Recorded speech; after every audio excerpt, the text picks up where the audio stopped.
اعوذ باللہ من الشیطان الرجیم، بسم اللہ الرحمن الرحیم۔ میرے دیکھنے سننے اور چاہنے والے حاضرین و ناظرین کو میرا سلام، السلام علیکم ورحمۃ اللہ وبرکاتہ۔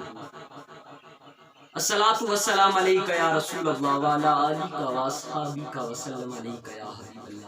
آج کا ہمارا عنوان اپنی زندگی کو ایک سمت دینا،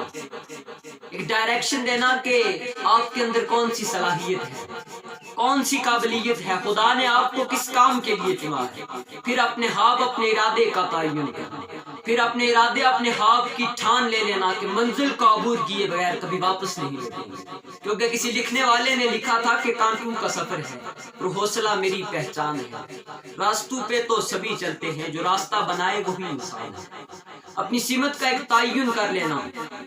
کہ آپ کس کام کے لیے چنے گئے ہیں، کیونکہ حضرت واصف علی واصف لکھتے ہیں،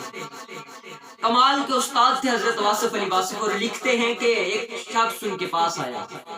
اور کہنے لگا حضرت یہ مجھے کیسے پتا لگے گا کہ میں کیا ہوں؟ تو آپ نے اس سے فرمایا کہ چند روز بعد آنا۔ ایک ہفتے کے بعد آپ کی ملاقات پھر اس شخص سے ہوئی، پھر آپ نے وہی سوال پوچھا تو وہ شخص کہتا ہے کہ حضرت میں تو یہ سوال بھول چکا ہوں۔ تو اس وقت آپ نے بڑے کمال کا جواب دیا تھا، آپ نے کہا کہ تم ایک ہفتے کے اندر ایک سوال سوال کرنا رکھ سکے، خدا کبھی بھی تمہیں تیرے سوال کا جواب نہ دے گا، خدا کبھی بھی تمہیں سوال کا جواب نہ دے گا اگر تم نے اپنے اندر وہ سوال کے نہ رکھا، اگر اپنی سمت کا تعین ایک نہیں کیا، کبھی ایک راستے پر گامزن نہیں ہوئے، کبھی ایک منزل کو عبور کرنے کی ٹھان نہ لی، تو کبھی بھی خدا تمہیں اس کا نتیجہ نہ دے گا، کبھی بھی خدا تمہیں اس چیز کا پھل نہ دے گا۔ کیونکہ حضرت مولانا جلال الدین رومی لکھتے ہیں، جن کو میرے اقبال نے بھی اپنا مرشد کہا ہے، وہ کہتے ہیں کہ ایک شیر کا بچہ جو بیڑوں کے ساتھ رہنے لگا تھا، اس کے اندر تمام عادات بیڑوں کی آتی تھی۔ فرماتے ہیں کہ ایک دن وہاں شیر کا جھنڈ آ گیا، وہاں شیروں کا جھنڈ آیا اور ایک شیر لپکا بیڑوں کی طرف اور اس نے ایک بیڑ کو اٹھا لیا۔ وہ شیر کا بچہ جو بیڑوں کے ساتھ رہ رہا تھا، اس نے بھی یہ منظر دیکھا۔ یہ منظر دیکھنے کے بعد اس کے اندر کا شیر جاگ گیا کہ خدا نے اسے کس کام کے لیے چنا تھا اور کس کام میں ہے۔ اس کا یہ منظر دیکھنا تھا کہ اس کو اپنے اندر کا شیر جاگ گیا۔ مولانا جلال الدین رومی نے یہ واقعہ لکھا ہے کہ اس کے اندر کا وہ شیر جاگ گیا۔ مفہوم یہ ہے کہ اس نے اپنے اندر کو پہچان لیا کہ خدا نے اسے کس کام کے لیے چنا ہے، خدا نے اسے کس کام میں ایکسپرٹ رکھا ہے، کس کام میں بلا کی تجربے کاری خدا نے اسے عطا کی ہے۔ کسی لکھنے والے نے لکھا تھا کہ رکھ حوصلہ منظر بھی آئے گا، رکھ حوصلہ منظر بھی آئے گا، رکھ حوصلہ منظر بھی آئے گا، پیاسے کے پاس چل کے سمندر بھی آئے گا، رکھ حوصلہ کے منظر بھی آئے گا، پیاسے کے پاس چل کے سمندر بھی آئے گا، اور تھک کر نہ بیٹھے منزل کے مسافر، منزل بھی آئے گی اور ملنے کا مزہ بھی آئے گا۔ ایک مشہور ٹرینر جن کا نام رابن شرما ہے، وہ لکھتے ہیں کہ سمت کا تعین یا اپنے وقت کو کیسے بچایا جاتا ہے۔ رابن شرما، ان کا واقعہ لکھا ہوا ہے کہ ایک دفعہ وہ ٹریننگ دے رہے تھے تو تمام شرکاء کو آپ نے ایک ایک سیب تقسیم کیا، سیب تقسیم کیا، کسی نے کچھ وقت لگایا، کسی نے جلدی کھا لیا، ایک قرآن سا مچ گیا۔ آدھے گھنٹے کی یہ مشق تھی، جب یہ مشق مکمل ہو گئی تو آپ نے پھر ایک ایک سیب انہیں تقسیم کیا اور فرمایا کہ اس سیب کو اس طرح کھانا ہے کہ آپ کے دماغ میں یہ چیز ہو، آپ یہ سوچ رہے ہوں کہ یہ سیب آپ کی زندگی کا آخری سیب ہے۔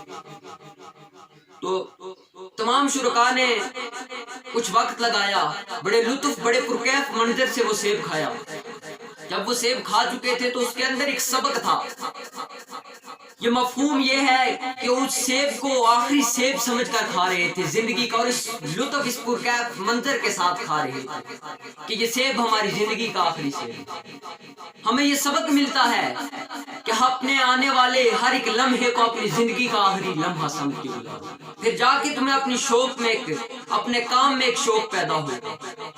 پھر آپ کے اندر کا وہ انسان جاگ جائے گا کہ آپ کس کام کے لیے چنے گئے۔ اپنے ہر ایک آنے والے دن اور گزارنے والے دن کو اپنی زندگی کا آخری دن سمجھ کر گزارو، تاکہ تم ایسے کام کر سکو، اپنے اندر وہ کام کی لگن، وہ شوق پیدا کر سکو۔ کیونکہ کسی لکھنے والے نے لکھا تھا کہ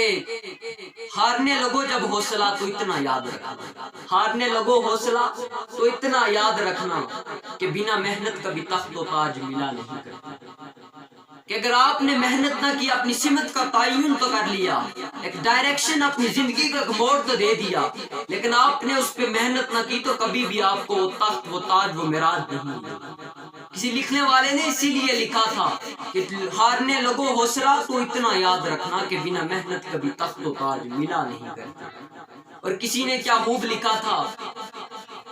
شاعر مشرق مفکر اسلام جن کو علامہ اقبال کہا جاتا ہے، لکھتے ہیں کہ منزل سے آگے بڑھ کر منزل تلاش کر۔ اگر تو نے ایک منزل کو عبور کر لیا ہے تو آگے نئی منزل کی ٹھان لے لے، کہ منزل سے آگے بڑھ کر منزل تلاش کر، مل جائے تجھ کو دریا تو سمندر تلاش کر۔ والسلام،